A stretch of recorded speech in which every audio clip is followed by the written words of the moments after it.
Hey everyone, welcome again to another installment of The Way It Is. I'm your host, Luca Andolfatto with RE/MAX Service First Realty, and today we are in my kitchen. I am cooking a meal for the team. I thought this would be a good way to introduce the team to you guys. I have, and included in that is, you've already met Ben, who's the audio engineer and podcaster extraordinaire that does all the audio and visual stuff for our social media.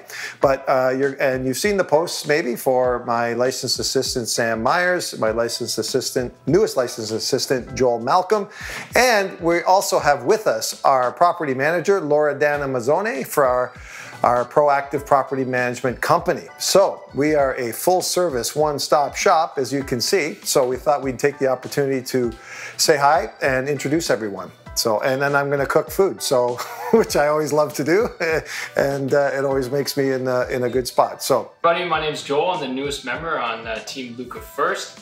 I only joined the team about a month and a half ago. I come from an environmental background myself. I have a historical workplace experience in the environmental consulting industry. I decided to transfer my knowledge and skill set over to the real estate side, and we'll see how it goes. Hi, my name is Sam. I've been working with Luca for probably about 14 months now, maybe a little bit longer. I originally started as the property manager, and then I was kind of transitioned to real estate. It wasn't my original goal, but Luca convinced me, and I've been incredibly happy ever since, and it's been a blast. Hi, I'm Laura Dana. I'm the property manager for Proactive Property Management. I'm the second newest member here to this team, and I'm loving my job. I love working for Luca and Proactive. I'm here to in regards to tenants and owners, I just want them to feel comfortable and feel like their home, their new property is their home. I love Proactive, and I'm so happy to be here. I make a fresh sauce with peppers and tomatoes, and of course with any sauce in any Italian household, you start with the Holy Trinity, which is olive oil, garlic, and onion. So that's what we're going to do first. We're going to saute some garlic and onion, and then add the peppers and tomatoes. We're going to saute it in a little bit of white wine afterwards and let that simmer. And then we're going to do just a light, well, not a light, I'm going to do some ravioli. I didn't make the ravioli, I don't do pasta. It's too easy to buy it fresh in the grocery store, so I don't reinvent the wheel. And I do that. I'm a little bit path of least resistance that way. My mother used to make fresh pasta, but I know I don't have her patience, so that's not what's happening today. Yeah, so that's about it. But there's going to be a couple little things I'm going to do to the ravioli before it gets served, which I don't think normally happens. So feel free to incorporate that into your plans if you want to. Because one thing I'm going to do, I'm going to give it a quick parboil, the ravioli, because it's pretty much easy to cook. But then what adds the texture and the flavor is I'm going to sear it in a hot pan with butter and then incorporate it into the sauce, which of course is going to give it the kick that it needs.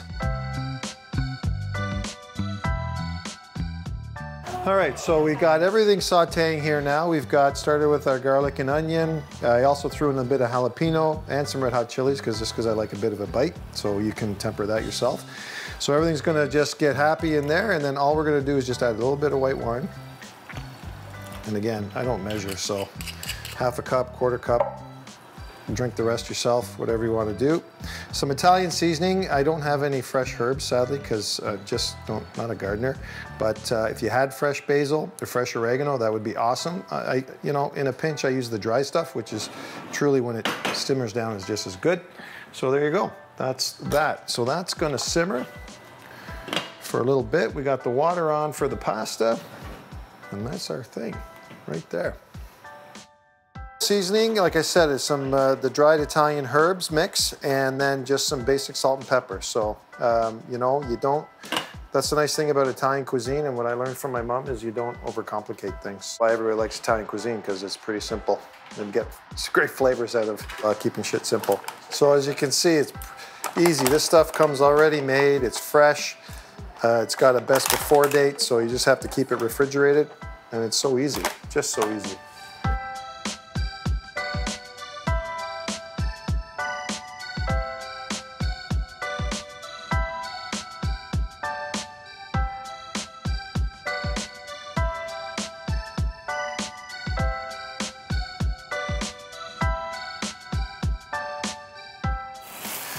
So I'm just putting a light sear on these ravioli, just simple butter in the pan. Sadly, because I'm cooking for 5 people, I got too many.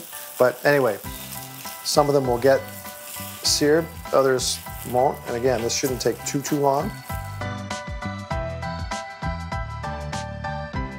There we go, that's good there. All right, we're not gonna get all of them, but we got some of them. So,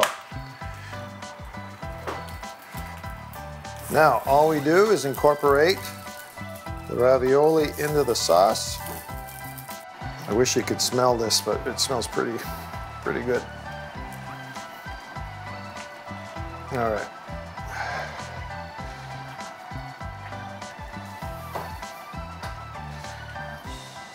And then the last thing we're gonna do to all of this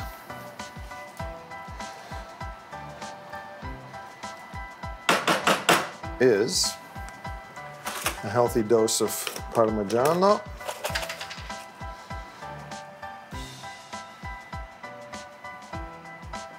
And then the heat is off. We're gonna do that. And we're just gonna let it sit for a minute. All right, so I made just a little fresh cucumber salad with some garlic onion, of course, some bell pepper just to give it some color. And then the chopped feta on top, which gives it some nice texture. But now I'm gonna do a dressing, because let's face it, pasta and salads are all about the dressing or the sauce, right? Because otherwise you can eat cucumbers with salt and pepper or whatever you want, right? So what I like to do, which is a great little trick, is incorporate some fresh yogurt into the sauce with some olive oil.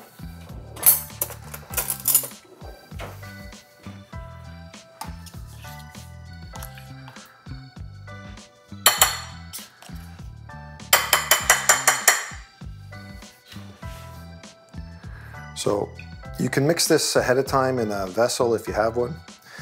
I don't really have one, but the other thing you're gonna do is, and this is what I use just because I think it's really good, because it's got a sweeter texture, sweeter taste to it, is everybody's heard of balsamic vinegar. Right, this is actually white balsamic, which is better than it's white wine vinegar, white balsamic. It's got a sweeter tone to it, or undernotes to it, which is actually, I think, better for a salad like this. All right.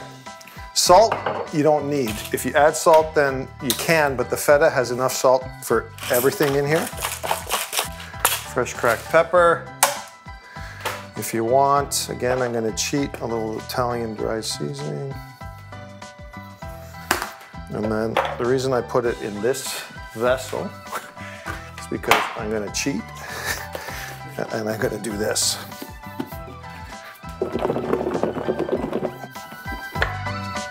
There we got it.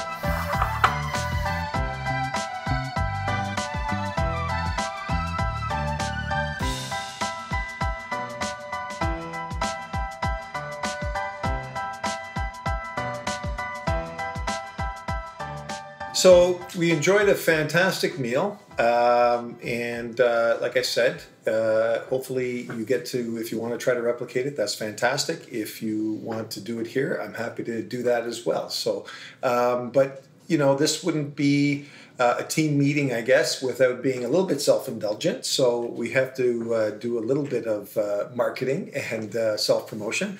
So on that note, one of the reasons we decided to do this was we wanted to highlight the fact that now, you know, with these, with everybody here, we have the ability to service all our clients from start to finish. Vis-a-vis, we do a lot of investment property sales. A lot of our landlords are our clients. So we have Laura Dana looking after their interests on that end. Sam, who has, of course, has been with me the longest, cut his teeth in the property management world, still has a foot in that just for any, you know, references or anything like that. And then Joel was the missing piece in the sense of, you know, part of this process is to be able to service everyone that we can that wants to interact with us. And so with Sam and Joel, Basically, there is no buyer that won't get put in front of a property, that won't get represented properly, that won't miss out on an opportunity to buy a home, even in this challenging market. Because you've heard other podcasts, you know what's going on out there. You've heard all the political dumbasses and what their proposed solutions to this market is, which is silliness. The goal here is get yourself good real estate agents, get yourself people that are willing to work hard for you and represent you properly, and that's what we're about. And of course, I oversee all of it. I'm always there in terms of any calls or questions or anything like that. And, you know, not tooting my own horn, but the benefit of sadly, doing this for 33 years is with all the mistakes and all the ups and downs, you do learn a lot of things. And I think once I had a little blurb about myself on the website that said I've got all the t-shirts and more. So I do have them all. I know most of the stories. I know most of the experiences. I will say that every once in a while I still get surprised. But anyway, because you're always learning. So anybody can jump in and add whatever comments they want to add. But yeah, I think my biggest pet peeve in real estate is people tend to pick their realtors based on a relationship that pre-exists. So basically it's like, oh, my niece's best friend is a realtor. Well, I'm going to use them to help me with the most important decision of my life, right? So, and then that person carries the business and might go into investment properties when they really have no business being there. And I'm not saying that niece's friend isn't a great realtor, but you really have to do your digging. And like this, I mean, it sounds strange coming from someone who's only been in the business for 14 months, but the benefit is working on Team Luca First is the 33 years of experience kind of conveys into all of us because we're so involved in today's market. We see houses every single day. We offer on places almost every single day. We're so active in the market that my 14 months is arguably 7 years, and that's all thanks to Luca, and that just extends to everyone. And it's good to be involved in the aftermarket thing. So like Lord Dana will touch on, I'm sure, is that when we help investors buy property, it's one thing for us to give them a financial analysis, but it's one thing for when we give that is that we can back it up and commit to it. So when we tell people the rents and stuff like that, well, we're not just like pulling a number out of thin air. We're having Lord Dana actually meet those rents and exceed them all the time. So, and that's just kind of what we do here. So instead of picking your niece's best friend, maybe you should call the most present 3 realtors or kind of have that conversation and pick the ones that really, the people who really listen, the ones that can help you, right? So yeah. Yeah, and I have listen to the needs. And I have to say, Laura Dan has been a real breath of fresh air. I've had my property management company. I started that company from scratch, and it was started off as an after-sales service for clients that I sold investment properties to. It's had its ups and downs and different managers and operators over the years, and it's seen a lot of iterations, good and bad and ugly. And so, but now I dare say when Laura Dana first came on and agreed to take the position, I said to Sam in private, I said, I dare anybody to get mad at Laura Dana because she has such a great disposition. She's so personable. She's bubbly all the time. And I get a lot of praise for it too. Yeah, absolutely. No. Because, I'm thanked all over the world. Property management's about, mediation, right? It's about satisfying. No one calls you when everything's fantastic. Everybody calls you when there's a problem. So it takes a thick skin. It takes a certain personality because you're always troubleshooting. And then, you know what, Joel, I'm going to flip to you because I want you to talk about that mailer initiative or that drop-off initiative that you started, just to speak to about all the different resources that we have at our disposal. Yeah, maybe absolutely. If you can touch on that. So like even before I was working with Luca and Sam and Lord Dana, I understood that they're well connected, especially in our local area, with tradesmen of all sorts. If you want your roof done, they probably know a guy who can do it. You want some sort of carpentry done, they can do it. A guy to run your kitchen, they know a guy, right? They've been, especially Luca, been around for 30 years. Sam's been involved with so much property management, and same with Lord Dana. They know everybody. They know all the locals. They can hook you up with anything, and that's an advantage to a realtor. A lot of people don't understand, especially somebody who's been established in the market for so long. They have connections, right? They know how things work, and they can help you through all different sorts of situations. I also just want to touch on, like, you can see how successful Luca has been in the industry to have to bring on assistants, to have to bring on another property manager. He's doing so well. He's getting so many repeat customers, getting so many new customers that he can't handle it himself. that is pretty incredible, to be Could. honest. Good. But to make sure he doesn't miss any pieces. I did. That's why we're here. I did once. Yeah, that's why we're here.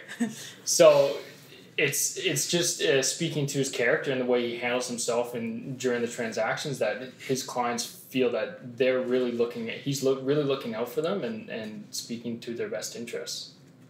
And you didn't hear it, but we were just talking about opening up a restaurant. And the reason why we haven't yet, or Luca hasn't, is because he doesn't do anything half-assed. So the reason why we have a team here that, I mean, sometimes realtors think of it as an individual sport. Well, that's the wrong way to do things, because when you have a team that you can rely on people for, like, nothing's ever going to get missed.